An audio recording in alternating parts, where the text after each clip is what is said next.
नमस्कार, स्वागत आपका हरियाणा न्यूज 24 पर। मैं हूं प्रिंस लांबा। हरियाणा के अंदर चुनावी माहौल गर्माता जा रहा है। दिनों दिन जिस प्रकार चुनावी माहौल बढ़ रहा है, उसी तरीके से जेजेपी के सामने भी मुसीबतों का पहाड़ बढ़ता जा रहा है, खड़ा होता जा रहा है। एक के बाद एक बड़ी चुनौतियों से जेजेपी जहां अब तक निपट नहीं पाई, ऐसे में कई और चुनौतियां जेजेपी के सामने खड़ी हो चुकी हैं। यह समय ऐसा है जब दल बदल करने में नेता जुटे रहते हैं। कहीं ना कहीं उनको जहां अपना भविष्य सिक्योर लगता है, वो उसी तरफ रुख करने का काम करते हैं। और यही कुछ देखने को मिल रहा है जेजेपी के अंदर भी। जेजेपी जो लगातार पार्टी छोड़ने के सिलसिले से जूझ रही है, जेजेपी जो लगातार बाहरी विरोध के साथ साथ अंदरूनी विरोध से, अंदरूनी बगावत से जूझती हुई नजर आ रही है। दुष्यंत चौटाला जो जेजेपी को एक कदम आगे लाने का प्रयास करते हैं, तो वही जेजेपी 4 कदम पीछे जाती जा रही है। यानी कि यूं कहा जा सकता है कि जेजेपी अब टूटने की और बिखरने की कगार पर खड़ी है। जिस प्रकार पार्टी छोड़ने का सिलसिला पिछले कुछ दिन से लगातार जारी है, अब तक करीब 30 से 35 बड़े नेता, बड़े चेहरे, बड़े नाम जेजेपी को अलविदा बोल चुके हैं, दुष्यंत चौटाला का साथ छोड़ चुके हैं। तो ऐसे में ये कहा जा सकता है कि जेजेपी के लिए यह बुरा समय है। और अगर समय रहते जेजेपी इन मुसीबतों से, इन चुनौतियों से नहीं निपट पाई, तो इसका बुरा प्रभाव जो सीधे तौर पर जेजेपी पर, दुष्यंत चौटाला पर पड़ने वाला है। जेजेपी का राजनीतिक भविष्य खतरे में है। ऐसे में दुष्यंत चौटाला जो अपनी राजनीति भी दांव पर लगाकर जेजेपी के भविष्य को बचाने के लिए प्रयास कर रहे हैं, लेकिन अपनी पार्टी के नेताओं का, अपनी पार्टी के विधायकों का उनको साथ नहीं मिल पा रहा है। सबसे पहले आपको बता दें कि फिलहाल जेजेपी को 2 बड़े नेताओं ने छोड़ दिया है। पहले नेता जो जेजेपी के गुला चिक्का से विधायक ईश्वर सिंह के बेटे हैं और हरियाणा सरकार में हरियाणा डेयरी फेडरेशन के जेजेपी कोटे से चेयरमैन भी रहे हैं। ऐसे में उन्होंने बीजेपी के दबाव के चलते चेयरमैन से इस्तीफा दिया, तो साथ ही जेजेपी पार्टी को भी छोड़ दिया, जेजेपी से भी इस्तीफा दे दिया। तो वही दूसरा नाम है दयानंद उरलाना का है, जो कि इशराना विधानसभा क्षेत्र से जेजेपी के पूर्व में प्रत्याशी रहे हैं। 2 बड़े नेताओं ने पार्टी छोड़ दी, लेकिन 4 ऐसे विधायक भी हैं जो पार्टी छोड़ने के लिए लाइन में खड़े हैं। 4 विधायक जिनको बागी विधायकों में गिना जाता है, जो किसी भी समय अब जेजेपी को अलविदा बोल सकते हैं। क्योंकि राजनीतिक जानकारों का यह मानना है कि जेजेपी के अंदर जो बागी विधायक हैं, वो जेजेपी की बेड़ियों से आजाद होना चाहते हैं। उन विधायकों को अपनी पार्टी में अपने नेता के साथ दम घुट रहा है और कहीं ना कहीं अब वो सांस लेने के लिए एक लंबी छलांग लगाने वाले। लंबी छलांग से तात्पर्य जेजेपी छोड़कर किसी अन्य राजनीतिक दल के साथ अपनी राजनीतिक राह का चुनाव करने वाले हैं। इसका अंदाजा विधायक टोहाना से देवेंद्र बबली, पूर्व में मंत्री रहे, उनके एक ट्वीट से लगाया जा सकता है। क्योंकि उन्होंने कुछ पंक्तियां लिखी जिसके बाद से सियासी गलियारों में सनसनी फैल गई है।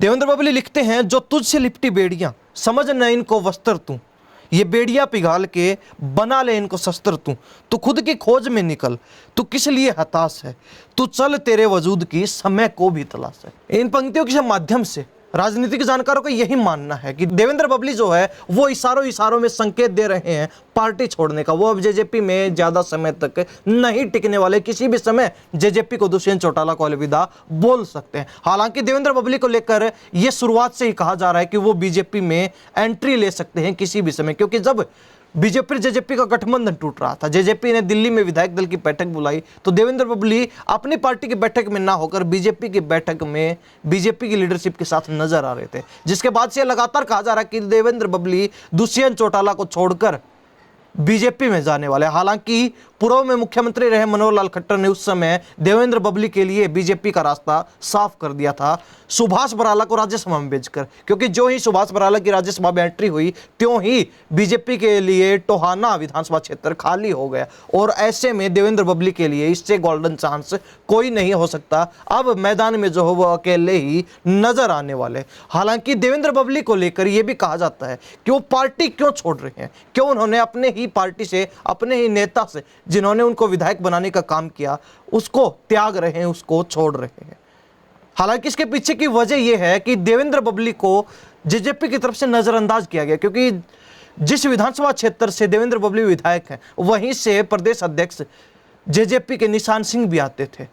और कहीं ना कहीं जेजेपी ने, दुष्यंत चौटाला, निशान सिंह को महत्व अधिक दिया बजाय कि देवेंद्र बबली के। और यही कारण रहा कि देवेंद्र बबली लगातार दुष्यंत चौटाला से नाराज चल रहे थे और अब वो किसी भी समय भाजपा में जा सकते हैं। हालांकि रणधीर सिंह जो चेयरमैन थे, जिन्होंने चेयरमैनी के साथ ही जेजेपी से भी इस्तीफा दे दिया, उनके पिता ईश्वर सिंह जो गोला चिका से विधायक है वो भी किसी भी समय कांग्रेस में जा सकते हैं, क्योंकि माना जाता है कि गोला चिका सीट पर कांग्रेस काफी मजबूत नजर आ रही है। ऐसे में वो कांग्रेस को अपना जो है प्रायोरिटी ऑप्शन मानकर उसमें एंट्री ले सकते हैं। इसके अलावा अगर बात की जाए तो नरवाना से रामनिवास सुरजाखेड़ा, जिनको लगातार ये कहा जा रहा है कि उनको भी बीजेपी की तरफ से ऑफर मिल रहा है और वो भी जेजेपी को छोड़ सकते हैं। हालांकि रामनिवास सुरजाखेड़ा से दुष्यंत चौटाला ने चेयरमैनी वापस ले ली थी, जिसके बाद से लगातार वो दुष्यंत चौटाला से और जेजेपी से खफा है। हालांकि इस्तीफा उन्होंने अब तक नहीं दिया है, लेकिन कहीं ना कहीं उनकी बातों से और जिस प्रकार वो समय समय पर टिप्पणियां देते हैं उसके अनुसार यह माना जा सकता है कि दुष्यंत चौटाला और उनके बीच कुछ भी सही नहीं। उनके बीच जो नाराजगी थी वो एक गहरी खाई में तब्दील हो चुकी है और उस खाई को लांघना किसी भी नेता के लिए, चाहे वो रामनिवास सुरजाखेड़ा हो या फिर दुष्यंत चौटाला हो, नामुमकिन है, मुश्किल है, असंभव है। तो रामनिवास सुरजाखेड़ा भी किसी भी समय पार्टी को अलविदा बोल सकते, तो वही अंतिम नाम और कहीं ना कहीं इस नेता को दुष्यंत चौटाला का सबसे बड़ा दुश्मन माना जाता है, या फिर यूं कहा जाए कि दोनों के बीच 36 का आंकड़ा है। नारनौल से विधायक रामकुमार गौतम, दोनों ही नेता अक्सर जो है आपस में टिप्पणियों के माध्यम से आपस में जुबानी वार जो है करते हुए नजर आते हैं। नारनौल से रामकुमार गौतम जो विधायक हैं वो सदन में भी, विधानसभा में भी दुष्यंत चौटाला के साथ अक्सर भिड़ते हुए नजर आते हैं। हालांकि उनके दिल में टीस है कि उनको मंत्री नहीं बनाया गया और उसी के कारण वो लगातार दुष्यंत चौटाला को कोसते रहते। पिछले 4 वर्ष से लगातार जो है उनकी नाराजगी दुष्यंत चौटाला के प्रति देखी जाती रही। ऐसे में अब वो भी भाजपा से प्रयास करें कि उनको मौका मिल सके, लेकिन उनके लिए सबसे बड़ी बाधा जो है नारनौल विधानसभा क्षेत्र से कैप्टन अभिमन्यु है, क्योंकि उनके रहते उनको टिकट बीजेपी में नहीं मिल सकती। हालांकि उनका रुख जो है बीजेपी की तरफ है, लेकिन चुनावी हालात और समय जो है क्या करवाता है, समीकरण किस करवट बैठते हैं, वो जो है तय करेंगे कि देवेंद्र बबली, रामनिवास सुरजाखेड़ा, ईश्वर सिंह और रामकुमार गौतम किस तरफ जाते हैं, किस तरफ जो अपना रुख करते हैं, कौन सी पार्टी का दामन थामते हैं।